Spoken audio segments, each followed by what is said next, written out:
हाय, मैं हूँ राज शमानी और यहाँ पर हम इंडिया के बेस्ट लीडर्स को लेके आते हैं ताकि आप उनसे सीख सकें कि इंडिया में अपॉर्चुनिटीज़ कौन कौन सी हैं।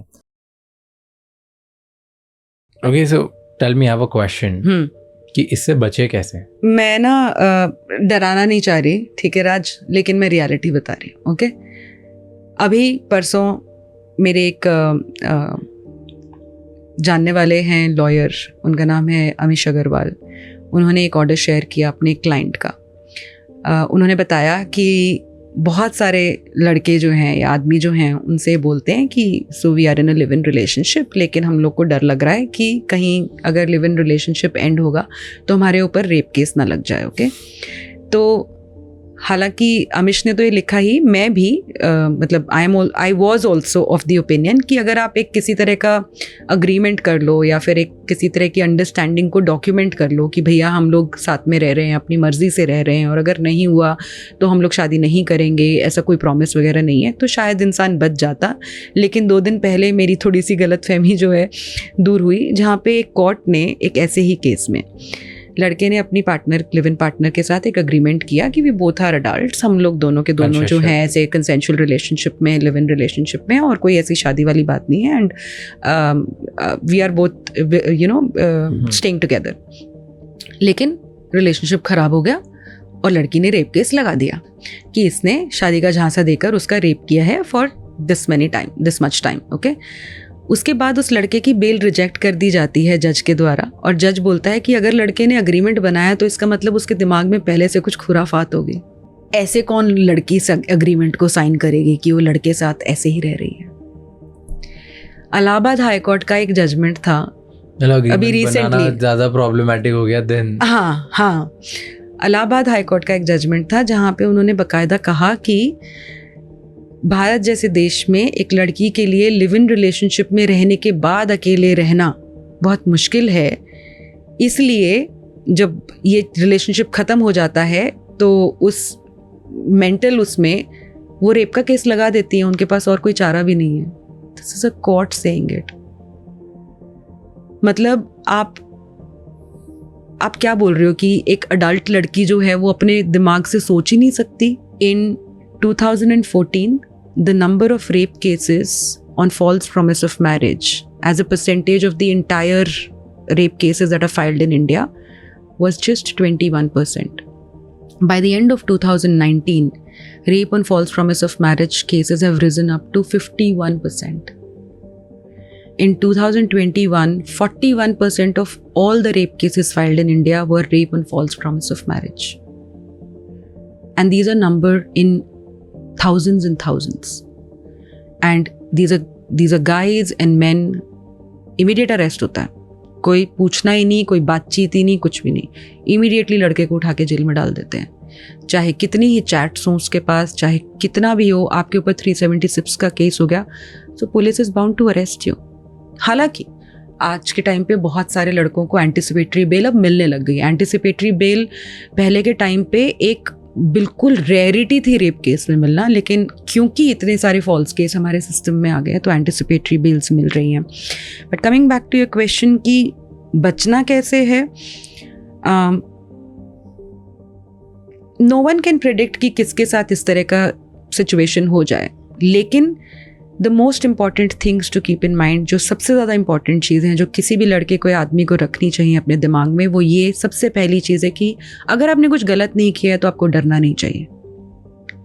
दूसरा, ले जाएगी तो कैसे डरेगा? दूसरा, एक लॉयर को इमीडिएटली कंसल्ट कीजिए, अपनी फैमिली को कॉन्फिडेंस में लीजिए, और अगर आपको पहले थ्रेट्स आ रहे हैं तो बहुत अच्छी तरह से बता दीजिए कि अगर आप ये झूठा केस मेरे ऊपर इसलिए फाइल कर रहे हो क्योंकि आप मेरे को सोचते हो कि डिस्ट्रॉय कर दोगे, तो आप नहीं कर पाओगे।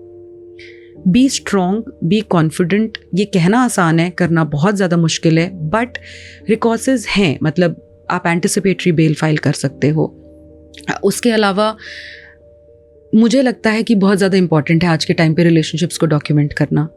किसी को बुरा लग सकता है ये बात, लेकिन डॉक्यूमेंट करना मतलब document like WhatsApp chats, there if you're going somewhere, then you put down your name also and you put down her name also. Like for example, अगर आप किसी होटल में जा रहे हैं तो आप अपना भी नाम लिखिए, आप उस लड़की का भी नाम लिखिए, ताकि एक एविडेंस हो कि भैया आप दोनों कंसेंशुअल रिलेशनशिप में, या आप खुद अपनी मर्जी से जो है होटल में जा रहे हैं। हालांकि बहुत सारी ये चीज़ें, सॉरी टू से राज, बट काम नहीं करती है, मतलब सीसीटीवी फुटेज भी काम नहीं करता है, लेकिन दिख रहा है कि आप और लड़की जा रहे हो और व्हाट्सएप चैट पे मान लो कि हम 5 साल से साथ में हैं और हमारी चैट्स बहुत अच्छा चल रहा है। 5 साल बाद लड़की बोल सकती है ना कि 5 साल तक सब अच्छा था, अब इसने मेरे साथ ऐसा कर दिया, तो फिर क्या करेंगे? The only thing that you can do is to fight it really hard. The only thing that you can do is to not bow down to demands of money, extortion या किसी भी तरह की रीज़न जिसकी वजह से आपके साथ ये केस हुआ है। आई रिमेंबर थोड़े टाइम पहले एक केस आया था फ्रॉम इंदौर, जहाँ पे एक बहुत ही पढ़ा लिखा लड़का, जिसका एक लड़की के साथ 2 साल तक कंसेंशुअल रिलेशनशिप था, उनकी शादी नहीं हो पाई, he wanted to break out, और उस लड़की ने जो है जाके उसके ऊपर रेप केस कर दिया। दैट गाय सेड मैं जेल चला जाऊंगा लेकिन मैं इस लड़की से शादी नहीं करूंगा। And I think that's absolutely fine. अब जब आपको पता है कि कोई इंसान आपको इतने हद तक डिस्ट्रॉय कर सकता है या डैमेज कर सकता है, उस इंसान से आप शादी करके कैसे ज़िंदगी जियोगे? एंड अनफॉर्चुनेटली आजकल के टाइम पे ऐसी बहुत सारी शादियां हो रही हैं। देयर वाज अ न्यूज़, हाँ डर के मारे, देयर वाज अ न्यूज़, हाँ bizarre, there was a news recently जहाँ पे पुलिस वाले जेल में जो सारे जेलर्स हैं और पुलिस वाले सब लोग ऐसे सेलिब्रेशन कर रहे हैं जेल में, क्योंकि एक लड़का जिसके ऊपर यही शादी का झांसा देकर रेप करने वाला केस हुआ, उस लड़के ने फाइनली बोल दिया कि हाँ जी मैं शादी कर लूंगा, तो जेल में ही शादी करवा दी। बचते हैं वैसे ऐसे लोग। पहले 498 में ऐसा होता था कि किसी भी वजह से अगर शादी नहीं निभ रही है, किसी भी तरह की कोई प्रॉब्लम है, कुछ भी एनीथिंग, इनकम्पैटिबिलिटी हो सकती है, अडल्ट्री हो सकती है, इन लॉज से आपकी कोई भिड़ंत हो गई या फिर आपको अच्छे नहीं लगते इन लॉज, वो हो सकता है, प्रोफेशनल मिसअंडरस्टैंडिंग्स हो सकती हैं, पैसे के ऊपर थोड़ी आपकी बीच में डिस्प्यूट्स हो सकते हैं, कुछ भी रीज़न हो जहाँ पे ना कोई डाउरी थी, ना कोई डोमेस्टिक वायलेंस का इशू है, शादी नहीं चली बेसिकली, तो हस्बैंड और उसकी पूरी फैमिली के ऊपर एक स्टैंडर्ड था कि 498A का केस लगा दिया, और आप पहले अरेस्ट होता था, अब अरेस्ट थोड़े कम हो गए हैं 498A में, बट एक ये स्टैंडर्ड प्रोसेस था। बहुत सारे लोग स्टार्टिंग में बहुत ज़्यादा एक्सप्लॉइट हुए क्योंकि लोगों को पता नहीं था कि करना क्या है, बट आज के टाइम पे बहुत सारे लोग ब्रेवली इन केसेस को फेस करते हैं, फाइट करते हैं और एंड में जीतते हैं। सो वो एक कहते हैं ना कि सत्य जो है प्रताड़ित हो सकता है लेकिन पराजित नहीं। तो अगर झूठा केस है तो आप एक दिन ज़रूर जीतेंगे, चाहे वो झूठा रेप का केस है, चाहे मॉलेस्टेशन का केस है, चाहे झूठा डाउरी का केस है, झूठा डोमेस्टिक वायलेंस का केस है, एक दिन आपकी जीत ज़रूर होगी। लेकिन उस जीत के मायने क्या होते हैं वो थोड़ा सा सब्जेक्टिव है, क्योंकि जब आप इतना ज़्यादा सफ़र कर लिए तो अगर आप जीत भी गए तो फिर आपको क्या मिलेगा। और अनफॉर्चुनेटली जो फॉल्स एलिगेशंस या फॉल्स एक्यूजेशंस लेडीज़ या लड़कियाँ लगाती हैं इंडिया में, उनको सज़ा नहीं मिलती है, उनको बहुत रेयर है कि पनिश किया जाए। सो उस जीत के कुछ मायने तो नहीं है, लेकिन एटलीस्ट आपको एक मेंटल सेटिस्फैक्शन रहता है कि you did not bow down, you did not give in to the deviant plans of somebody who wanted to destroy you. So I think that's the only एक बात बताओ, किसी को कोई अगर झूठा फॉल्स केस लगाता है किसी पे भी और बाद में प्रूव हो जाता है कि उन्होंने झूठा केस लगाया, तो उनको सज़ा मिलती है? रोहतक में एक लड़की थी, उसने अपने बॉयफ्रेंड और उसके 2 फ्रेंड्स के ऊपर झूठा गैंग रेप केस लगाया क्योंकि उनके बीच में बहुत बुरी तरह से लड़ाई हो गई थी। It was proved that the girl light.